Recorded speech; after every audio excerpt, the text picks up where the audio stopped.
अच्छा जी, अस्सलाम वालेकुम students. I welcome you all to Zavia educational services Facebook page. आज स्टूडेंट्स हम जो है कल आपका जो इंग्लिश प्रेसी एंड कॉम्पोजिशन का CSS 2024 का पेपर हुआ है उसको आज हम सॉल्व करेंगे और उसको डिस्कस करेंगे और देखेंगे कि किस तरह से किस डायमेंशन में हमें ये पेपर आया है, किस तरह से इसको सॉल्व करना चाहिए था and what are the other aspects. तो let's start with our objective part.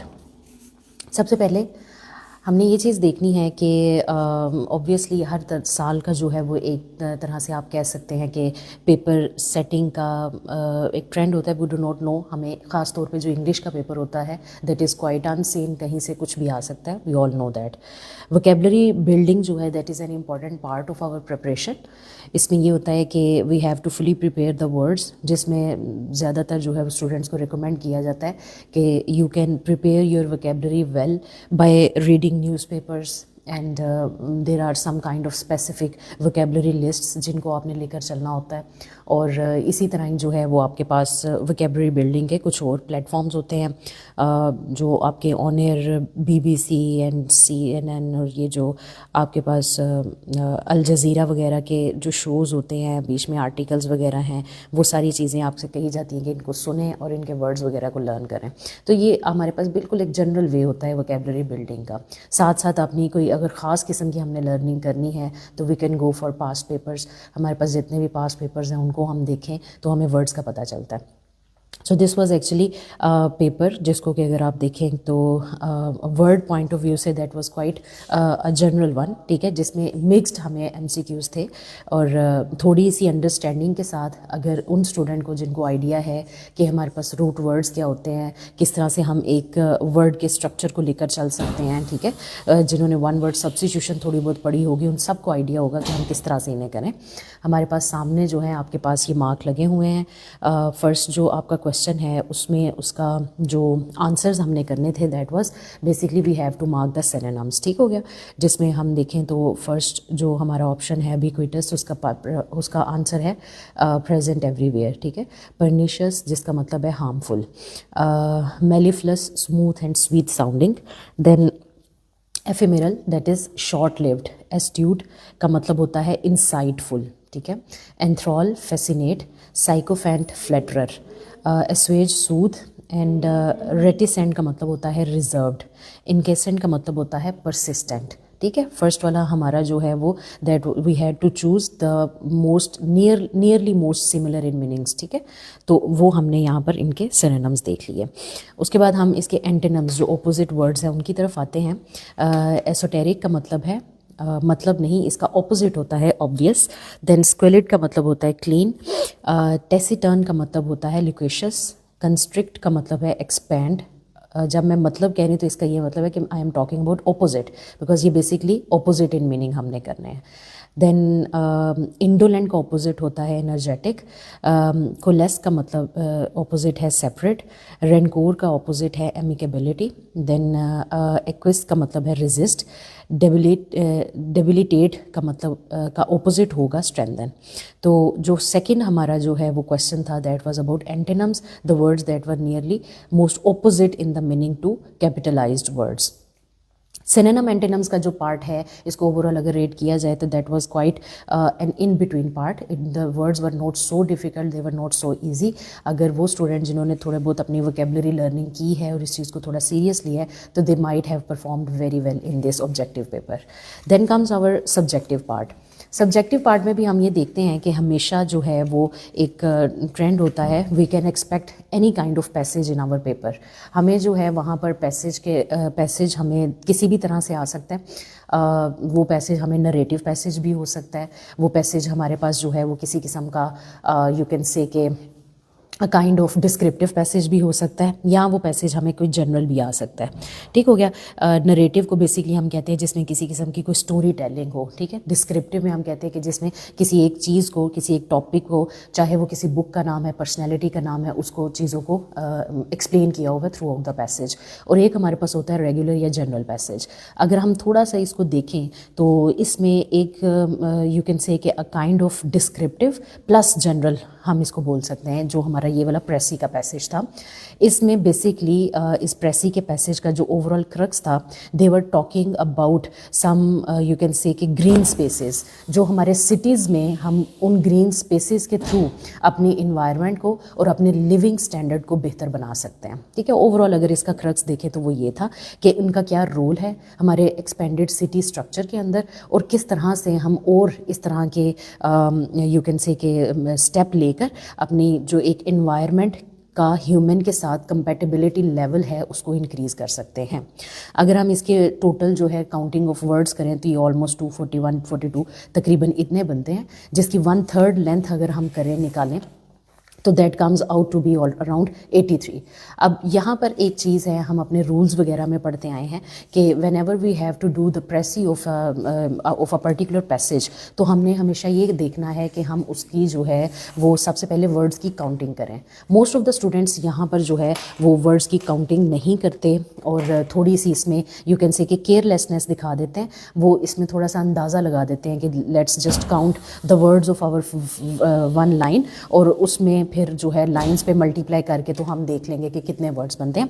It does not take much time. ठीक है, आपके जो हैं वो 2 से 3 मिनट लगेंगे या मैक्सिमम 2 मिनट लगेंगे इसको काउंट करते हुए। Please do count because this is the official you can say कि a criteria of doing your precis. वो काउंट करके हमने निकाला कि इसके 83 वर्ड्स हैं। एक और बात याद रखिएगा कि this time the precis passage was bit short. हमें जो है वो बहुत लेंथी पैसेजेस भी हमने देखा है, पास्ट पेपर्स में हमें पूछे गए हुए हैं और शॉर्ट भी पूछे गए हुए हैं, तो this was one of the shortest. लेकिन हमेशा जो चीज़ शॉर्ट होगी इट डज़ नॉट मीन कि वो हमें उतनी ही ज़्यादा ईजी भी होगी उसको करना।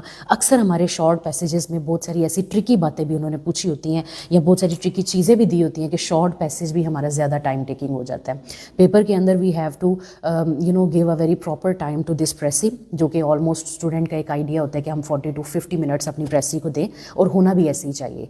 You have to make a rough draft of your this passage at the end of the paper. उसमें अच्छा सा आपने एक उसको नीट करके जो हमारे रूल्स होते हैं उन सब चीज़ों को सेट करके, उन सब चीज़ों को फॉलो करके, उसे सॉल्व करके और फिर अपने नीट जो साइड है वहाँ पर लिखना होता है। But try to cut that rough work at the end of the paper, because उसका जो है वो अगर आप नहीं कट करेंगे तो एक इम्पैक्ट गलत जाता है एंड ओवरऑल जो है ना एक टाइडी लुक नहीं आती पेपर की।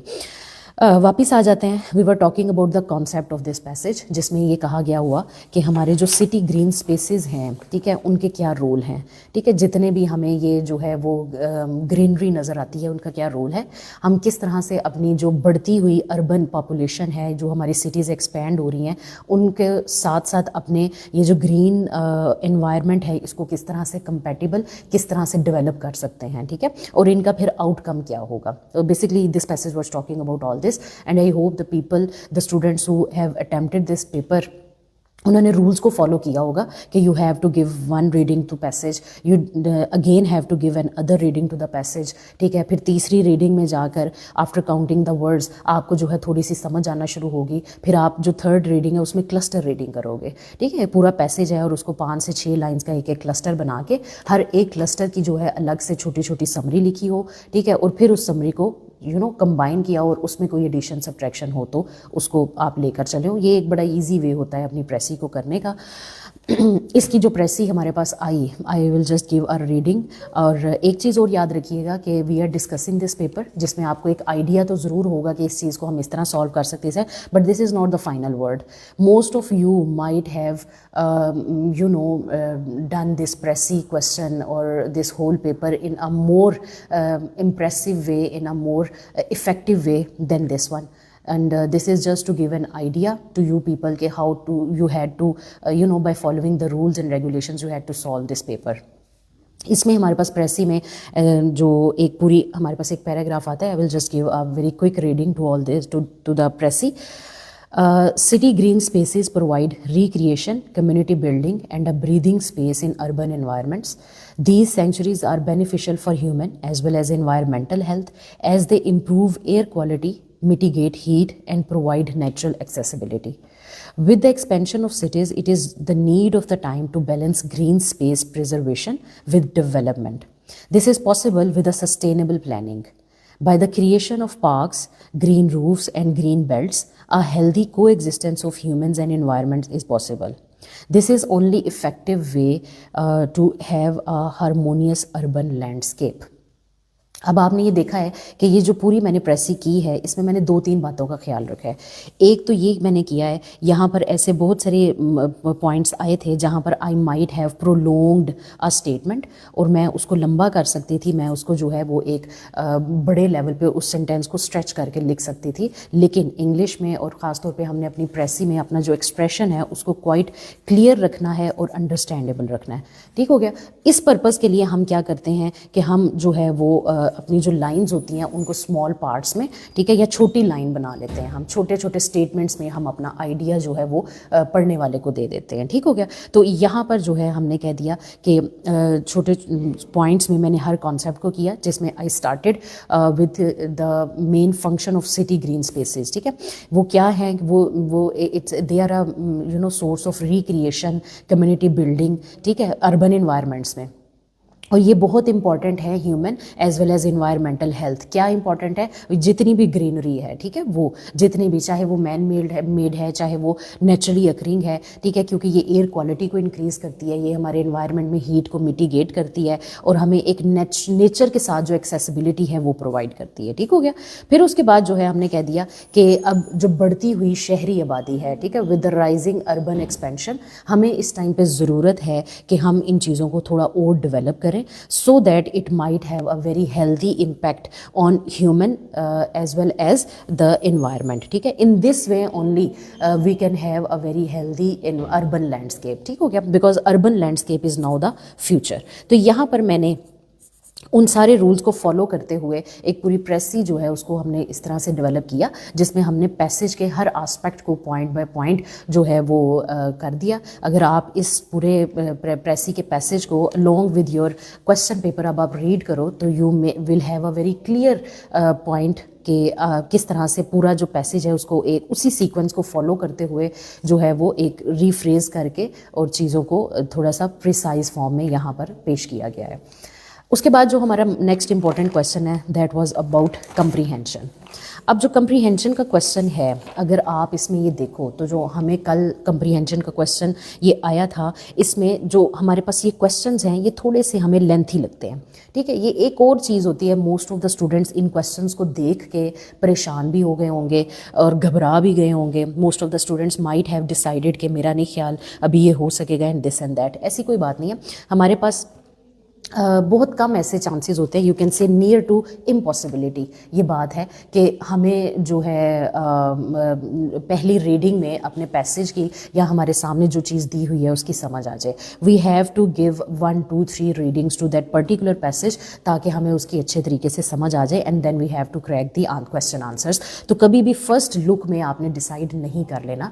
The questions were quite lengthy but if we start to do them, अगर हम अपने इस पूरे पैराग्राफ के जो एक क्रक्स है, इस जो एक आइडिया है उसको अच्छे तरीके से ग्रैस्प करके हम इसको पढ़ें, इसको लेकर चलें, तो the questions were quite simple. इस तरह के सिंपल थे कि अक्सर जगहों पे आपको फील भी होगा कि शायद कहीं पर हम रेपिटेशन ऑफ आइडियाज़ ना कर दें। ठीक है, ये वो वैसे रेपिटेशन ऑफ आइडियाज़ वगैरह वो बातें जिनका हमने ख्याल रखना है, वही ये चीज़ है जो यहाँ पर हमसे जो है वो चेक होगी कि क्या हमने इतने लंबे क्वेश्चंस की वजह से कंफ्यूज होके अपने आइडियाज़ को जो है वो रिपीट तो नहीं कर दिया, या एक ही आइडिया को तो नहीं हर क्वेश्चन में डाल दिया। बिकॉज अगर देखा जाए तो इतने लंबे लंबे क्वेश्चंस के अंदर सिर्फ 2 टारगेट वर्ड्स हैं, उन 2 टारगेट वर्ड्स को हमने लेकर चलना है और अपना पूरा क्वेश्चन जो है उसका आंसर डेवलप कर लेना है। ठीक हो गया, रीफ्रेज करना है, रेपिटेशन ऑफ आइडियाज़ नहीं होना चाहिए। Plus it is up to you, up to the student कि वो इसकी लेंथ कितनी लिखते हैं। ऑब्वियसली हमने उतनी ही लिखनी होती है जितना कॉन्सेप्ट रिक्वायर्ड है, जितना कॉन्सेप्ट हमें करने की ज़रूरत है और जितना हमसे उन्होंने मांगा हुआ है। लेकिन एक रफ आइडिया आप लोग रखो कि जो आपको मार्क्स आते हैं कम से कम आपके आंसर की लेंथ उसके मुताबिक होनी चाहिए। If we are given you can say के 4 मार्क्स का हमने एक आंसर लिखना है तो कम से कम उसकी लेंथ, जो वो राइटिंग वाले बच्चे जिनकी वो छोटी राइटिंग है, बहुत ज़्यादा उनकी जो है वो राइटिंग बड़ी नहीं है, तो उनके लिए ज़रूरी है कि कम से कम 7 से 8 लाइंस का आंसर लिखें। बिकॉज यहाँ पे बच्चे, मैं आपको बताती चलूँ कि हमारे पास अब कंपेटिटिव एग्जाम्स में जो क्वेश्चंस आ रहे हैं, जो कंप्रीहेंशन के पैसेजेस आ रहे हैं, they are not just textual बल्कि कॉन्सेप्ट बेस्ड भी हैं। ठीक हो गया। कंसेप्ट बेस्ड के इससे क्या मुराद है कि हमने by looking at the passage अपना एक कॉन्सेप्ट डेवलप करना है। उस कॉन्सेप्ट में हमें खुद से एक दो पॉइंट्स लिखने भी पड़े तो हम लिख देंगे, लेकिन वो पॉइंट्स सिर्फ रेलिवेंट होने चाहिए टू द पैसेज। ठीक हो गया। वो हमने लिख कर और अपना पूरा क्वेश्चन का आंसर जो है डेवलप कर लेना है। बेसिकली हमारा ये जो पैसेज था about this the whole passage of comprehension, that was about the introduction, या आप कह सकते हो कि the expansion of you can say कि technology in all human aspects. Human की लाइफ में जो टेक्नोलॉजी का रोल है और टेक्नोलॉजी की वजह से जो एक्सपेंशन आई है हमारे आइडियाज़ में, हमारी फील्ड्स में, हमारे आस्पेक्ट्स में, वो इस पैराग्राफ में मेंशन था। यहाँ पर वो स्टार्ट करते हैं तो स्टार्ट में वो कहते हैं कि डिजिटल लैंडस्केप। डिजिटल लैंडस्केप का बेसिकली आइडिया क्या है? डिजिटल लैंडस्केप हमें बताता है कि आजकल हमारे पास डिजिटलाइजेशन का जो दौर है उसके अंदर हमारे पास जो फैसिलिटीज़ हैं उनको डिजिटल लैंडस्केप कहते हैं। ठीक हो गया। फिर उसके बाद जो है उसने कहा कि डिजिटल लैंडस्केप ने जो ह्यूमन लाइफ है उसको बहुत ज़्यादा मोल्ड कर दिया है, या उसको डिफरेंट आस्पेक्ट्स उसमें इंसर्ट किए हैं। फिर उसके बाद वो चलता है और हमें एक कॉन्सेप्ट दे देता है ई लर्निंग का। ठीक है। वो कहता है कि किस तरह से इसने डिजिटलाइज किया है। सबसे पहले हमारी एजुकेशन पे इम्पैक्टफुल हुआ है। हमारी एजुकेशन में जो डिजिटलाइजेशन आई है उसकी वजह से हमारे पास ई लर्निंग का कॉन्सेप्ट आया है। हमारे जो वर्चुअल क्लासरूम्स हैं उनकी डेवलपमेंट हुई है। हमारे पास जो है वो एक्सपेंशन ऑफ टेक्नोलॉजी हुई है। ठीक है। यहाँ पर एक बहुत इंपॉर्टेंट उसने आस्पेक्ट दिया जो कि यहाँ पर था डिजिटल डिवाइड का। अब डिजिटल डिवाइड जो है हमारे पास ये वो कॉन्सेप्ट है जो हमें बताता है कि digital divide is actually the concept जो हमें ये कहता है कि वो लोग जिनको डिजिटलाइजेशन या आजकल जो इंफॉर्मेशन टेक्नोलॉजी या कम्युनिकेशन या इनोवेशंस का जो दौर है, जो लोग उससे वाबस्ता हैं या those people who are aware of all those things, उनमें और उन लोगों में जिनके पास उसका नॉलेज नहीं है वो फ़र्क है। वो उसको हम बोलते हैं डिजिटल डिवाइड। एक वो क्लास है जिसको उनका नॉलेज है और एक वो क्लास है जिसको information technology, artificial intelligence, innovations का आइडिया नहीं है, उनका नॉलेज नहीं है, एक वो क्लास है। तो उनके बीच में जो डिवाइड है एक, उसको हम डिजिटल डिवाइड कहते हैं। वो कॉन्सेप्ट यहाँ पर जो है वो बताया गया। ठीक है। वो बताने के बाद फिर वो आहिस्ता आहिस्ता आगे आता है। वो कहता है कि हमारे पास चाहे डिजिटलाइजेशन का दौर भी है, डिजिटल डिवाइड भी है, लेकिन स्टिल हमारे पास जो है ये डिजिटलाइजेशन हम ला तो रहे हैं लेकिन इसको एक लिमिट तक हमने लेकर जाना है। इस तरह नहीं करना कि हमारे पास जो ह्यूमन वैल्यूज़ हैं या एथिक्स हैं वो डिस्टर्ब हो जाए। क्या हम इन चीज़ों के पीछे ला के जो बेसिक हमारी मोरालिटीज़ हैं उनको फॉरगेट ना कर जाएँ। ठीक है। वो बता के और फिर वो उसका सोल्यूशन बताता है कि there is a solution to all this. हमारे जो एजुकेटर्स हैं, those people who are implementing the knowledge of digitalization as well as any other knowledge, उनकी जिम्मेदारी है कि वो इस इन आर्टिफिशियल इंटेलिजेंस या मॉडर्न कम्युनिकेशन मीन्स या इन इनोवेशन को इस्तेमाल करने वाले को इनके यूजेस और मिस यूजेस के बारे में गाइड करे, ताकि जो भी बंदा इनको इस्तेमाल करे ही और शी मस्ट नो कि उसके ऊपर लिमिटेशन क्या है। हम अपनी डिजिटलाइजेशन को इस्तेमाल तो करें in order to do well and compete in the world, लेकिन इसको इतना ना बढ़ा लें कि ये ह्यूमन लाइफ को जो है वो कंट्रोल करने लग जाए और हमारी अपनी येस और नो ना रहे। ठीक हो गया। तो बेसिकली ये सारा जो है वो उन्होंने बताया और फिर एंड पे जाकर जो है उन्होंने कह दिया कि इसके अंदर एक अलाइनमेंट, एक किस्म की हार्मनी और बैलेंस जो है that can ensure the progress. ठीक है। तो ये पूरे मैंने आपको बता दिया। This was basically about artificial intelligence and by the way the student this time are very lucky, they got their one of the topic of essay was about artificial intelligence and this whole paragraph was about these innovations and artificial intelligence। ये basically वो है जो hottest topic है इस time पे। ठीक है। And majority of students might have got an idea. आप लोगों ने आर्टिकल्स पढ़े होंगे, आप लोगों ने एसेज इस पर डेवलप किए होंगे, कॉन्सेप्ट्स लिए होंगे कि ये हमारे पास है क्या आजकल। ठीक है। क्योंकि ये एक ऐसी चीज़ है आर्टिफिशियल इंटेलिजेंस जो अब हर एक बंदे के पास है and everybody knows how to use it. ठीक हो गया। ये करने के बाद फिर हम इसके क्वेश्चन देख लेते हैं। यहाँ मैं आपको ये बताती चलूँ, मैंने आपको अभी ये बताया कि हमारे पास जो क्वेश्चन की लेंथ होती है आपने आइडिया रखना है अपनी जो लाइंस हैं उनका। ठीक है। कि you have to write double the lines to of the answer. जितने आपको मार्क्स हैं उससे कम से कम डबल लाइंस लिखें। ये उन बच्चों के लिए जिनकी थोड़ी सी हैंड राइटिंग जो है वो छोटी या नॉर्मल है, लेकिन वो लोग जिनकी थोड़ी बड़ी हैंड राइटिंग है, जैसे ये पेपर आपको डिपिक्ट कर रहा है, इसमें अगर लाइंस ज़्यादा भी आपको लग रही है ना, तो ये आपने ये नहीं सोचना कि पता नहीं इतना लंबा हमने आंसर लिखना है। No, this is just because of the writing style. ठीक है। And this is not not a writing style that you have to make this an objective. Obviously आप में से बहुत सारे स्टूडेंट होंगे जिनकी प्रेजेंटेशन बहुत अच्छी होगी, जिनको पता होगा कि हमने अपनी राइटिंग को किस तरह कंट्रोल करना है। तो मैं हर एस्पेक्ट से बता रही हूँ कि किस तरह आप लेकर चल सकते हैं, ठीक है। So for those who have this much big hand writing, या जिनका थोड़ा सा एक्सप्रेसिव वे है बात करने का, उनके लिए अगर लेंथ थोड़ी सी और भी ज़्यादा हो जाए तो इसमें कोई मज़ायका नहीं है। अब हमारे पास जो है फर्स्ट इसका क्वेश्चन था, जिसमें वो हमें कहते हैं what is the main theme of passage and how does it emphasises the evolving relationship between humanity and technology. इसके आंसर में हम इस तरह से इसको स्टार्ट करेंगे। हमेशा याद रखिएगा कि आपका जो स्टार्ट ऑफ आंसर है that is your statement of question, ठीक है। जो क्वेश्चन का स्टेटमेंट है ना, उससे आपने हमेशा आंसर को स्टार्ट करना है, ठीक हो गया। ये करेंगे आप तो पढ़ने वाले को आइडिया होगा, उसको क्लियर होगा what you are going to say next. जब ये आपने मेन जो बात है वो कर दी ना, तो फिर उसके बाद आप भी रिलैक्स रहो और वो भी रिलैक्स रहेगा कि ठीक है अब इसने आगे बात रेलिवेंट ही की होगी, ठीक है। The main theme of the passage is the digitalisation and implementation of AI in all aspects of life. It emphasizes the evolving relation between humanity and technology by highlighting the role being played by technology in human life. Whether it is the field of education, the environment of class, or the expansion of e-learning technology is the backsport of humans. However, aspects of ethics and morality need to be followed strictly to not allow digitalization take over human activity. मैंने यहाँ पर जो है इस पूरे question में हुआ क्या कि पहले थीम बताया, क्योंकि उसने थीम पूछा है। थीम बताने के बाद उसने कहा है कि चैलेंजेस और अपॉर्चुनिटीज़ क्या हैं। अपॉर्चुनिटीज़ ये हैं कि इसने इस टाइम पे जो इवॉल्विंग रिलेशन है ह्यूमन और टेक्नोलॉजी का, वो क्या है। इवॉल्विंग रिलेशन ये है कि जो टेक्नोलॉजी है वो आजकल ह्यूमन्स को हर आस्पेक्ट में हेल्प दे रही है, ठीक है। और सेकेंड इसका आस्पेक्ट ये है कि इतना ज़्यादा जो है वो हमने इसको यू कैन से कि ज़्यादा नहीं हमने कर लेना कि ऐसा ना हो कि ह्यूमन एक्टिविटी बिल्कुल ख़त्म हो जाए, बल्कि हमने इसको फिर भी लिमिट्स में रखना है, ठीक है। तो वो मैंने ऑन द होल पूरा एक क्रक्स बता दिया। पहले थीम बताया, किस तरह से टेक्नोलॉजी ह्यूमन लाइफ में इम्पैक्ट हो रही है वो बताया, और उसकी लिमिटेशंस क्या हैं वो बता दिया। Because in the first question I was asked about evolving relationship.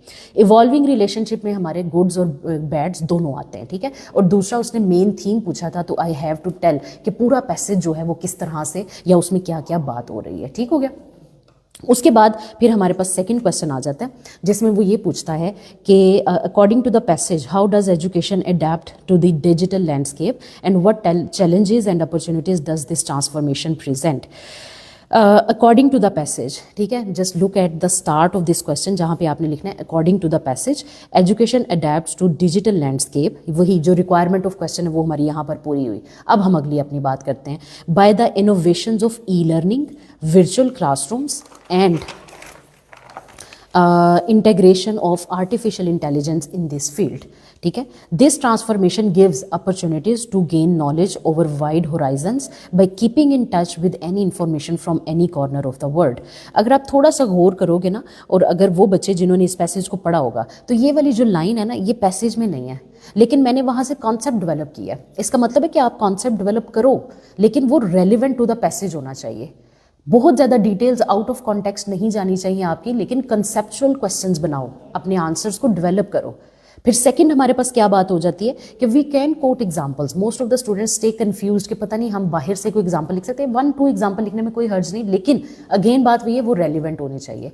Passage वाली एग्जांपल्स आप बहुत ज़्यादा उस तरह से ना उठा के लिखो, उन्हें रीफ्रेज करो, क्योंकि वहाँ पर हमारा क्राइटेरिया कि हम रीफ्रेज करके लिखें, because we are not focusing on हमारी डिग्री के या छोटी क्लासेस की कंप्रीहेंशन नहीं है। Now this is the comprehension of a competitive exam. फिर उसके बाद क्या है, However, with the advancement of digital landscape, ethics and moral values need to be revisited. हमें रिविजिट करना है उन्हें, ठीक है, कि एडवांसमेंट तो हो रही है। अब ये चैलेंजेस की बात आ गई, ऊपर अपॉर्चुनिटीज़ की बात की, नीचे चैलेंजेस। ये 2 रिक्वायरमेंट्स थी हमारे क्वेश्चन की।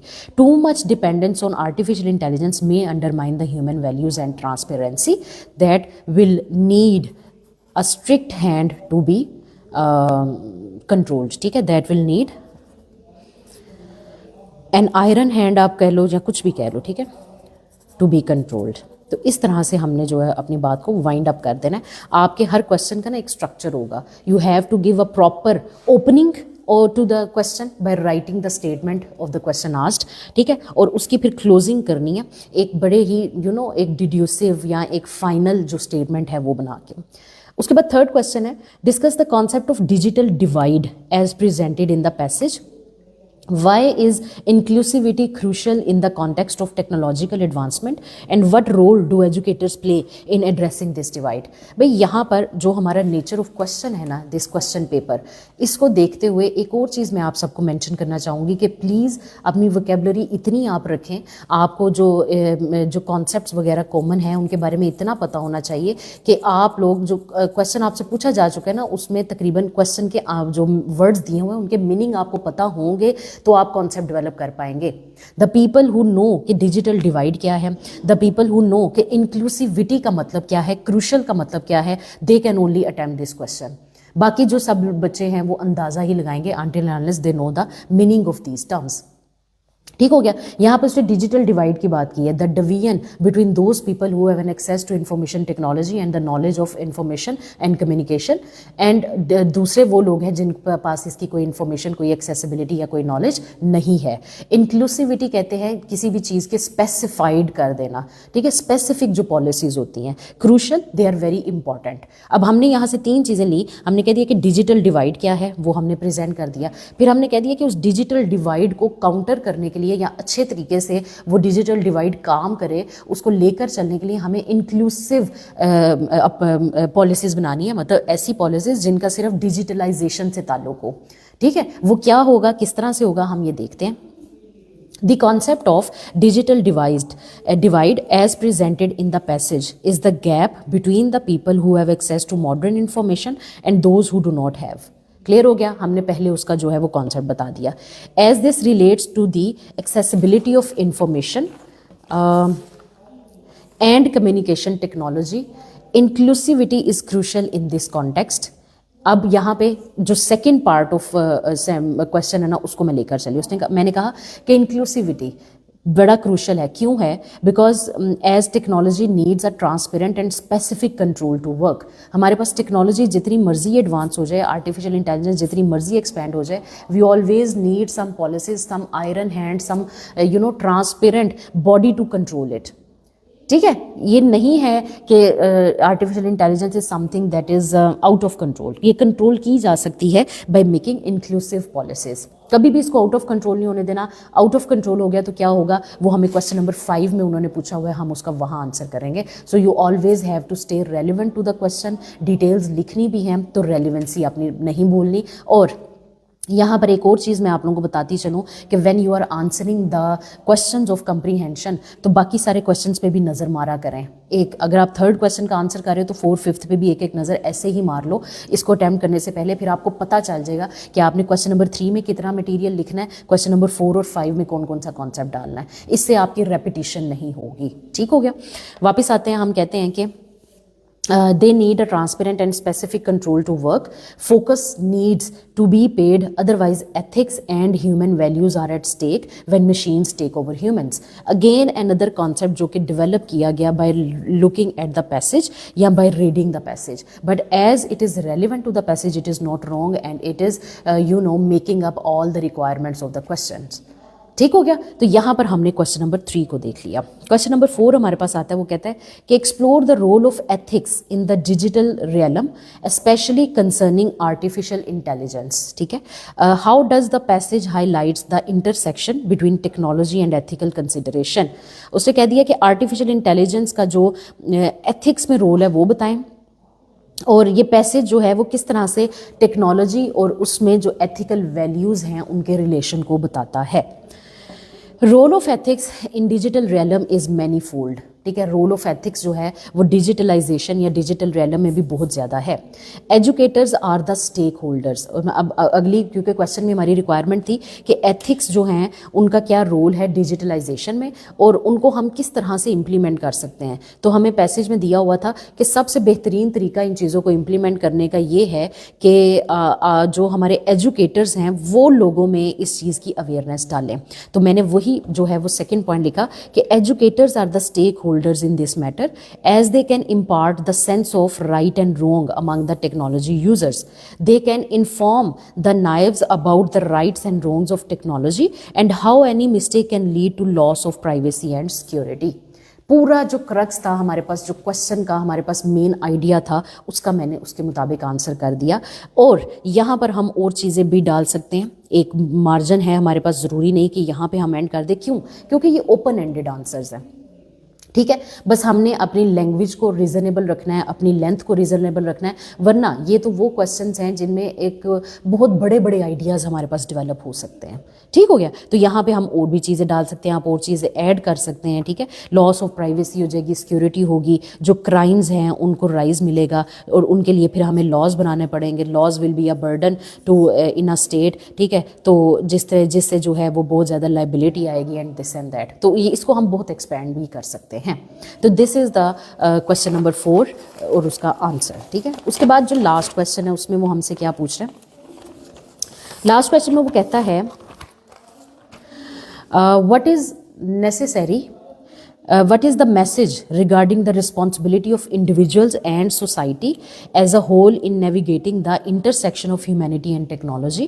How can progress align with principles of equity, inclusivity and ethical awareness? उसने हमसे पूछ लिया कि भाई ये जो हमारे पास सारी डिजिटलाइजेशन है, इंफॉर्मेशन टेक्नोलॉजी है, कम्युनिकेशन है, इसमें एथिक्स का क्या रोल है और वो एथिक्स को इम्प्लीमेंट करने में इंडिविजुअल और सोसाइटी का क्या रोल है। बेसिकली अब ये हमारा कोई लास्ट से कॉन्सेप्ट आ गया। एक और चीज़ याद रखिएगा, वहाँ पर जो आपसे क्वेश्चन पूछे जाते हैं ना, वो भी उन्होंने सीक्वेंस में ही पूछे होते हैं। ऐसा नहीं है कि क्वेश्चन नंबर 1 आपका एंड से बनेगा, क्वेश्चन नंबर 2 शुरू से बन जाएगा। ठीक हो गया। तो इसका भी आपने ख्याल रखना है कि कहीं आपको यहाँ पर ही कहीं जाके उसका कॉन्सेप्ट मिलेगा। इसके आंसर में हमने लिखा both individuals and society are responsible for aligning the principles of equity, ethicality and security in the realm of digital landscape.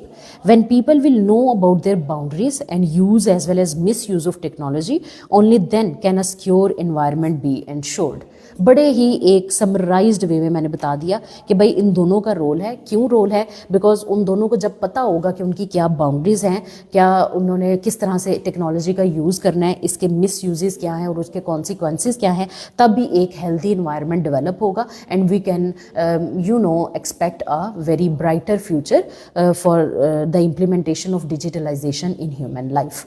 ठीक हो गया बेटा। तो ये हमने जो है वो क्वेश्चन किए, अपनी कंप्रीहेंशन को अच्छे तरीके से ग्रैस्प किया।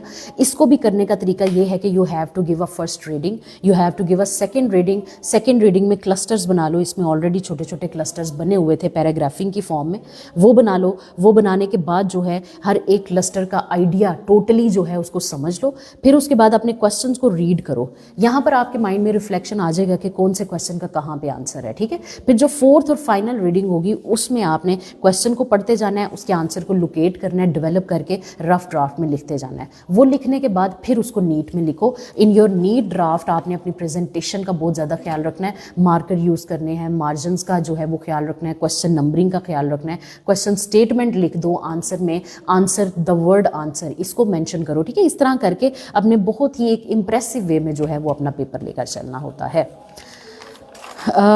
ये हमारे 2 मेन क्वेश्चन थे, प्रेसी और कंप्रीहेंशन के, और उसके अलावा एक हमारा ऑब्जेक्टिव का क्वेश्चन सिनोनिम और एंटोनिम का बना बनाया क्वेश्चन, ऐसा क्वेश्चन जिसके हमें मैं समझती हूँ कि ऐसे ही मार्क्स मिल जाते हैं अगर हमने उसको अच्छे तरीके से किया हो, वो आ जाता है। ठीक हो गया। उसके बाद बेटा हम चलते हैं आपके नेक्स्ट क्वेश्चन की तरफ, जो कि अगर पेपर में देखा जाए तो वो आता है हमारे पास करेक्शन का, ठीक है। करेक्शन, फिर उसके बाद जो है पंक्चुएशन, ठीक है। ये 2 क्वेश्चन हो गए, और फिर दो री राइट द फॉलोइंग सेंटेंसेस ये हो गया, और चौथा हमारे पास पेयर ऑफ वर्ड्स हो गया, ठीक है। ये मतलब 1, 2 और 3 क्वेश्चन ये हो गए। तो हम पहले जो है वो पेयर ऑफ वर्ड्स और ट्रांसलेशन को देख लेते हैं, और फिर अपने जो छोटे क्वेश्चंस हैं इनकी तरफ आ जाएंगे। ठीक हो गया। तो पेयर ऑफ वर्ड्स और ट्रांसलेशन की अगर हम बात करें तो 3rd क्वेश्चन हम देख लेते हैं ट्रांसलेशन का। ट्रांसलेशन का अगेन आपने एक आइडिया रखना है कि ट्रांसलेशन भी हमें कहीं से भी किसी भी तरह की आ सकती है। ये कोई क्राइटेरिया नहीं है कि हमें जो है वो कोई कहानी ही आएगी या कोई लिटरेरी टॉपिक ही आएगा। ट्रांसलेशन में भी हमारे पास डिस्क्रिप्टिव टॉपिक भी होते हैं, हमारे पास रेगुलर पैसेजेस भी होते हैं, हमारे पास नरेटिव भी होते हैं। हमारे पास उन्होंने वहाँ पर चेक क्या करना है कि हमारे पास क्या कैपेबिलिटी है कि हम एक लैंग्वेज से दूसरी लैंग्वेज की तरफ मूव कर सकें। वो जो ट्रांजिशन है एक लैंग्वेज से दूसरी लैंग्वेज की तरफ जाने की, उस पर हमारी कितनी कमांड है। बिकॉज मोस्टली उर्दू लैंग्वेज में बहुत सारे आइडियाज़ होते हैं जिनको हम इकट्ठा पेश कर देते हैं, लेकिन इंग्लिश लैंग्वेज में उसको हमने तोड़ के छोटा छोटा करके और फिर जो है ना फर्दर बताना होता है। ठीक है, तो आपकी ट्रांसलेशन में ये कोई हार्ड एंड फास्ट रूल नहीं है कि आप अपने जो स्टेटमेंट्स हैं उनको इतना ही लंबा इंग्लिश में भी लिखो। इंग्लिश में आप उनको दो पे डिवाइड करके बीच में कनेक्टर्स जो है वो डाल के अपना जो एक अच्छा स्ट्रक्चर है वो बना सकते हो ट्रांसलेशन के अंदर। अब अगर इसको देखा जाए तो ये हमारा एक बड़ा ही करंट अफेयर्स का हॉट टॉपिक है इस टाइम पे, एक बहुत बड़ी हैपनिंग है दुनिया में, जो कि एक बहुत बड़ा कंसर्न भी है मोस्ट इम्पॉर्टेंटली मुस्लिम उम्मा के लिए। उससे रेलिवेंट क्वेश्चन था जो कि फ़लस्तीन के बारे में था। ठीक है, फ़लस्तीन का जो है वो क्या इसका तनाज़े है और इसकी क्या ट्रांसलेशन है। मैं पहले उर्दू में पढ़ के फिर इसको इंग्लिश में ट्रांसलेट करती हूँ। जब फ़लस्तीन का ख़ुद साख्ता तनाज़े तसीफ़ा के लिए अक़वाम मुत्तहिदा के रूबरू पेश हुआ तो इस नुमाइंदा आलमी अदारे ने फ़लस्तीनी अवाम के हक़ के ख़ुद इरादियत को तस्लीम करते हुए इन मसाइल के हल का फार्मूला भी ख़ुद तय किया। तनाज़े फ़लस्तीन का दो रियासती हल तजवीज़ किया गया, मगर इसके लिए मंजूर होने वाली अक़वाम मुत्तहिदा की करारदादों पर गुज़िश्ता 7 तिहाइयों में अमल दरामद की नौबत ही नहीं आने दी गई। इसके बरक्स अमेरिका की एमा पर इजरायली फ़ौजें आज के दिन तक नहित्ते और बेगुनाह मासूम फ़लस्तीनियों के खून से होली खेल रही है और गज़ा का इलाका गुज़िश्ता 2.5 माह से जारी जंग में मुकम्मल तौर पर बर्बाद हो चुका है। इस जंग में अमरीकी कमक के साथ इजरायली फ़ौजों ने भी 20,000 से ज़ायद फ़लस्तीनियों बशमूल ख़वातीन और बच्चों को बेदर्दी से शहीद किया है और ज़िंदा बच जाने वाले इंसानों के लिए कोई ठिकाना महफूज नहीं रहने दिया, जो अब खुराक और अद्वियात की कमयाबी के बाइस भी ज़िंदगी से हाथ धो रहे हैं। एक बहुत ही इम्पैक्टफुल पैसेज, एक ऐसा पैसेज जिसको आप समझ सकते हैं कि इतना के बीइंग मुस्लिम्स या हम इसको पढ़ें तो it is something that we really feel and we need to feel. बहरहाल ये एक जो पैसेज है ये हमारे पास एक करंट अफेयर का इस टाइम पे है। इसमें सबसे पहले अब हमने इसको रीड करके इसके फर्स्ट ऑफ ऑल वर्ड्स जो उर्दू में हैं उनको फटाफट एक नज़र मारनी है और उसके इंग्लिश में ट्रांसलेशन लिख लेनी है। मैं आपको वो तरीका बता रही हूँ जिससे आप पेपर में अच्छे तरीके से ट्रांसलेशन कर सकते हो। एक और चीज़ याद रखना कि अपनी ट्रांसलेशन को भी आपने प्रॉपर टाइम देना है जैसे आपने बाकी चीज़ों को देना है। कभी भी ट्रांसलेशन को जल्दबाजी में 5 या 10 मिनट में नहीं करना। इसका एक तरीका होगा कि यू हैव टू ट्रांसलेट या you have to write the English meanings of all the Urdu words, वो लिखकर हर लाइन का अलग अलग ट्रांसलेशन करनी है। अगर लाइन लंबी है तो उसको भी छोटे हिस्सों में डिवाइड करके ट्रांसलेट करके उसको कंबाइन कर लो। हर लाइन को जो है वो ट्रांसलेट करने के बाद उन सबको मिला के एक जगह पे लिख लो। अगर कहीं पे खुद से 1-2 कनेक्टर्स की ज़रूरत पड़ती है तो वो भी डाल लो। लेकिन ट्रांसलेशन में I humbly request you all और रिकमेंड भी मैं आपको यही करती हूँ कि प्लीज़ एक हार्मोनाइज्ड स्ट्रक्चर बनाया करें, बिकॉज ट्रांसलेशन में ये देखा जाता है कि इतनी तोड़ फोड़ का शिकार होता है ये पैराग्राफ कि समझ नहीं आ रही होती कि स्ट्रक्चर क्या है। बस ये पता चल रहा होता है कि जो वर्ड्स उर्दू में थे उनको इंग्लिश में लिख दिया गया। ठीक हो गया, तो इस चीज़ का हमने ख्याल रखना है। ये 10 नंबर हमारे बहुत क्रूशल होते हैं और ये हमें मिलेंगे तब जब हम इन रूल्स को फॉलो करेंगे। इसकी ट्रांसलेशन देख लेते हैं कि हमारे पास क्या है। When the self-created conflict in Palestine came before the United Nations for resolution, the world body recognized the right of the Palestinian people to self-determination and also proposed a formula for resolving the conflict. एक लंबी line, लेकिन ऐसी line जिसको तोड़ा नहीं जा सकता था बिकॉज ये पूरा कॉन्सेप्ट एक कंटिन्यूटी में चलना था, इसलिए हमने इसको इसी तरह ही लिख दिया। The two-state solution was proposed, but the UN resolutions passed for its approval have not been implemented in the past 7 decades. On the contrary, at the behest of the United States, Israeli forces continue to play holy with the blood of innocent and unarmed Palestinians to this day, and the Gaza Strip has been completely destroyed in the ongoing war for the past 2.5 months. In this war, Israeli forces, with American assistance, have mercilessly martyred more than 20,000 Palestinians, including women and children, and have left no safe place for the survivors. They are now losing their lives also due to shortages of food and medicines. एक बहुत ही compact वे में यहाँ पर मेरे पास option थी कि मैं जो है वो पूरी लाइन को लेकर चलूँ, but I thought it better कि मैं थोड़ा सा इसको यहाँ पर ब्रेक कर लूँ, ठीक है, और फिर उसके बाद लिखूँ। तो मैंने ये किया। यहाँ पर इस लाइन को मुझे इसको लंबा ही लेकर चलना था क्योंकि वो सारे क्लॉजेज एक दूसरे के साथ अटैच थे। I could not disturb my connectivity, ठीक हो गया। तो मैंने एक बड़े ही कॉम्पैक्ट वे में एक अच्छा रीजनेबल स्टार्ट लेके एंडिंग करके अपने ट्रांसलेशन पैराग्राफ को किया, ठीक है जी। ये हमारे पास जो है अनदर 10 मार्क्स आर सिक्योर्ड अगर हम इन रूल्स वगैरह को अच्छे तरीके से वोकेबलरी लर्निंग को देखकर अपने पेपर को सॉल्व करें तो। फिर उसके बाद जनाब हमारे पास जो है अनदर वेरी इंपॉर्टेंट पार्ट हमारे पास पेयर ऑफ वर्ड्स का आ जाता है। स्टूडेंट्स, पेयर ऑफ वर्ड्स में आपने एक चीज़ का ख्याल रखना है कि आप ये अगर मैं इसके आपको मतलब बताऊं कि ये मैंने इसके सेंटेंस बनाए, मैंने ये सेंटेंसेस थोड़े बेसिक लिखे हैं, वो इसीलिए लिखे हैं कि most of the people go for such sentences.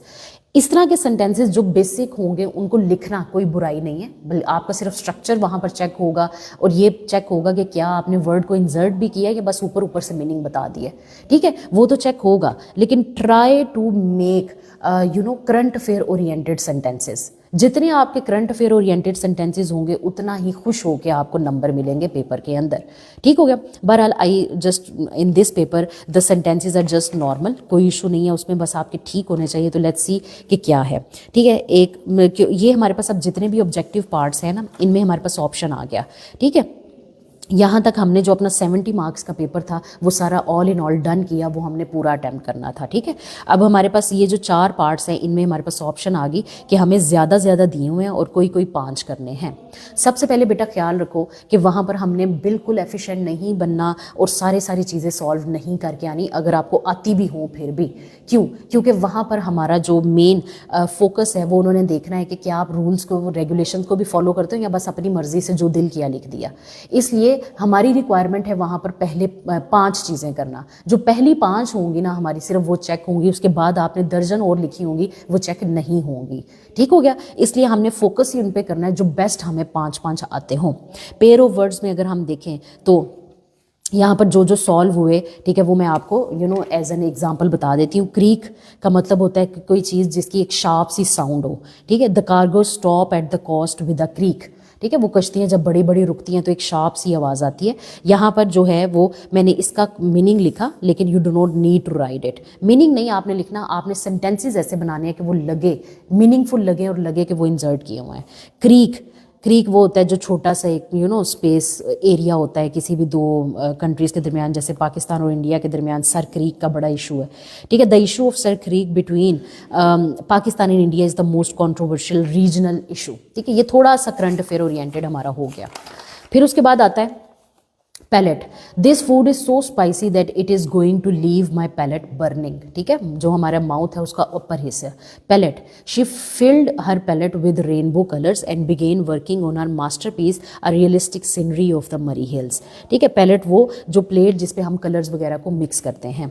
फिर आ जाता है elicit, the incitability and sharp common sense of the lawyer elicited untold details of the case. Elicit होता है डीपली किसी चीज़ को देखना, ठीक है। इलिसिट होता है illegal. The human trafficking is an illicit activity that ruins nations in international arena. अब आप देखो तो ये जो सेंटेंसेस मैंने बनाए हैं ये ग्रामेटिकली ठीक है, सेंटेंस स्ट्रक्चर के लिहाज से बहुत अच्छे हैं। कोशिश करें आप अपने क्वेश्चन ना पूछें अपने सेंटेंसेस के अंदर, ठीक है। उस लिहाज से इसको देखा जाए तो बड़े ही ये सही हैं, लेकिन ये इतने भी करंट अफेयर ओरिएंटेड नहीं। I will not mark them as current affair oriented. मैं ये कहूँगी कि ये मिक्स्ड किस्म के हैं। आपने बेटा कोशिश करनी है कि थोड़े से करंट अफेयर ओरिएंटेड रहो। अगर इस तरह के भी करने हैं तो कम से कम मीनिंगफुल हों, बिल्कुल बेसिक ना लगें, क्वेश्चंस ना पूछें आप लोग, ठीक है, ताकि पढ़ने वाले को पता चल जाए कि हमें इनके मीनिंग्स पता है। Peal. The peal of thunder was so loud and scary that I thought a blast has occurred nearby. ठीक है, PEAL जो होता है, ठीक है, उसकी आवाज़, उसका इम्पैक्ट। पील उतारना, छिलका। Please peel off the skin of fruits before eating. Taut होता है कोई चीज़ सख्त होना। He has a strong and taut body all thanks to his strict gym routine. Taught होता है पढ़ाना। We are taught to always respect our elders. So you see इन सारे चीज़ों में मैंने क्या किया, मैंने यहाँ पर जो है जनाब आपका जो सेंटेंसेस है उनको बना लिया and they are kind of mixed sentences, ठीक है। कोई इसमें वो खास बात नहीं है, हमने मिक्स काम किया है इसके अंदर, ठीक है जी।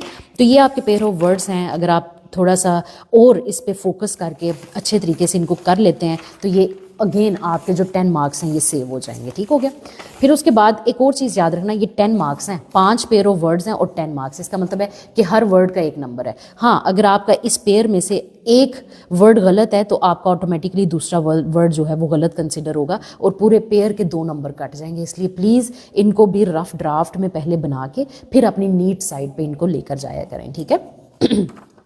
उसके बाद हमारी बात आ जाती है, ये हमने पेयर ऑफ वर्ड्स ये क्वेश्चन दोनों कर लिए। अब हमारे ये 2 क्वेश्चंस रह गए हैं। ठीक है, हम क्वेश्चन नंबर 4 करते हैं और फिर क्वेश्चन नंबर 5 पे आते हैं। क्वेश्चन नंबर 4 में उन्होंने हमें कहा हुआ है कि करेक्ट एनी 5। ठीक है, अब कोई भी 5 करने हैं और ज़रूरी नहीं है कि करेक्शन लंबी लंबी हो, बीच में पता नहीं कौन कौन सी चीज़ की करेक्शन हो जाए, ऐसा नहीं है। अक्सर सेंटेंसेस हमारे ऐसे होंगे जिसमें सिर्फ एक नुक्ते की फ़र्क होगा, एक कॉमा हमने लगाना होगा, हमने सिर्फ ये देखना है कि हमने किस तरह से करेक्ट करना है। ठीक है, जैसे मैं जो है वो फर्स्ट वाला अगर कर लूँ, chewing slowly the pepperoni pizza tested delicious.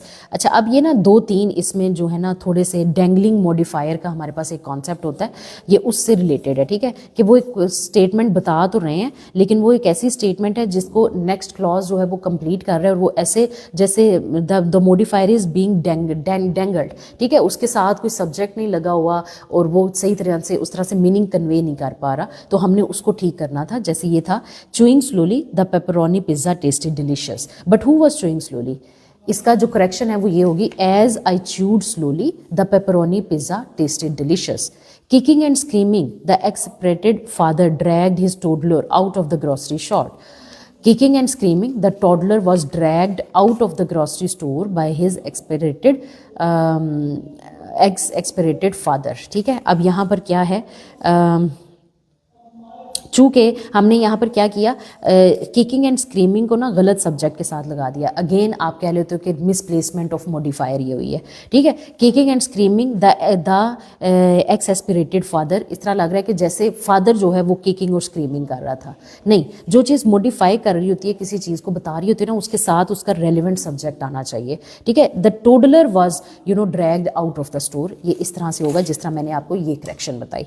फिर हमारे पास आ जाता है, यहाँ पर लिखा हुआ है, a young girl in the corner holding a red balloon.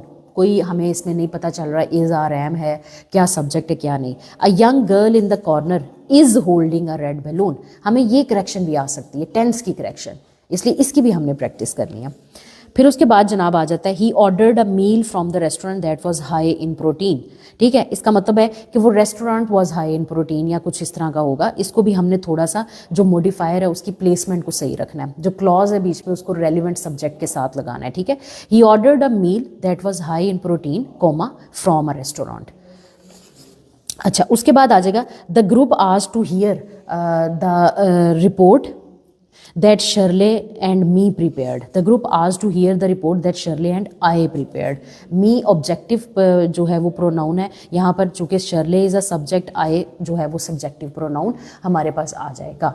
ठीक है, तो ये 5 जो है वो करेक्शंस कर ली इंतहाई ईजी वे में, कॉन्सेप्ट को समझ के क्रक्स को लेकर तो हमने जो है इनको सॉल्व कर लिया। ठीक हो गया, तो यहाँ पर हमारे पास ये वाला जो पार्ट है हमारा वो भी सॉल्व हो गया। उसके बाद जनाब हमारे पास जो है हमारा नेक्स्ट पार्ट आ जाता है जो कि है पंक्चुएशन का। पंक्चुएशन का मैं स्टूडेंट्स को बताती हूँ कि प्लीज़ अपनी जो पंक्चुएशंस हैं उनको बहुत अच्छे तरीके से लेकर चलें, अपनी पंक्चुएशंस को बहुत ही बहुत ज़्यादा लाइट ना लें, बहुत ज़्यादा इनका फोबिया ना लें, बल्कि बहुत ही एक रीज़नेबल वे में लेकर चलें। इनकी ज़्यादा से ज़्यादा प्रैक्टिस करें, क्योंकि पंक्चुएशन का आप देख सकते हैं कि 5 नंबर का एक टोटल क्वेश्चन है और ये जो है पंक्चुएशन हमारे पास वो बड़ी ही इंपॉर्टेंट है। 5 नंबर हम इनको ईजी नहीं ले सकते। ठीक हो गया, आप यहाँ पर अपने कमेंट में कुछ बता रहे हैं करेक्शन का, बेटा एक सेंटेंस को करने के 2-3 तरीके होंगे।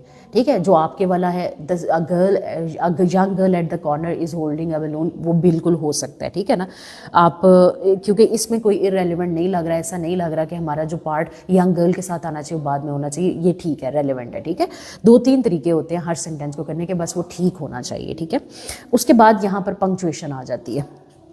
पंक्चुएशन में अगर आप देखें तो यहाँ पर ज़्यादा से ज़्यादा ये वाली जो पंक्चुएशंस थी ना, इनमें कॉमास का पार्ट था या सेमीकोलन का या कॉलन लगना था। ठीक है, कोई वो बड़े बड़े एक्सक्लेमेटरी मार्क, एक्सप्लेनेटरी मार्क ये वो नहीं थे। इसलिए प्लीज़ चीज़ों के सिर्फ आइडिया को समझें आप, और पंक्चुएशन को बिल्कुल आप जो है वो इग्नोर नहीं करें। अच्छा, यहाँ पे फर्स्ट वाला देखते हैं, the cordless vacuum comma, one of the least interesting of the household appliances, comma, got its start as a moon drill. ठीक है ना, क्योंकि जो बीच वाली है ये हमारा नॉन असेंशियल क्लॉज है जिसको हमने आइडेंटिफाई किया कॉमास लगा के. There are many theories about Edgar Allan Poe's mysterious death, comma, including rabies, comma, alcoholism and a truly strange possibility. वो पॉसिबिलिटी जो है ना उसके आगे हमने कॉलन लगाना है, बिकॉज यहाँ पर हम जो है एक शॉर्ट डिटेल बताने लगे हैं. शॉर्ट ब्रीफ किसी चीज़ की जब डिटेल बतानी है तो कॉलम हम लगा सकते हैं. ठीक है, कॉलन लगा के हमने उसको आगे से कंप्लीट कर दिया. The film critic said, comma, inverted comma, starred, one of the most misquoted line in movie history is. इसके बाद फिर कॉमा आएगा और फिर उस लाइन को हमने कोट करना है इन्वर्टेड कॉमास में. प्ले इट अगेंस्ट सैम, और सैम के आगे एक्सक्लेमेटरी मार्क आ जाएगा, क्योंकि जब हमने किसी को एड्रेस करना है तो उसके बाद ये वाला मार्क लगा के उसको क्लोज कर देना है. ठीक हो गया.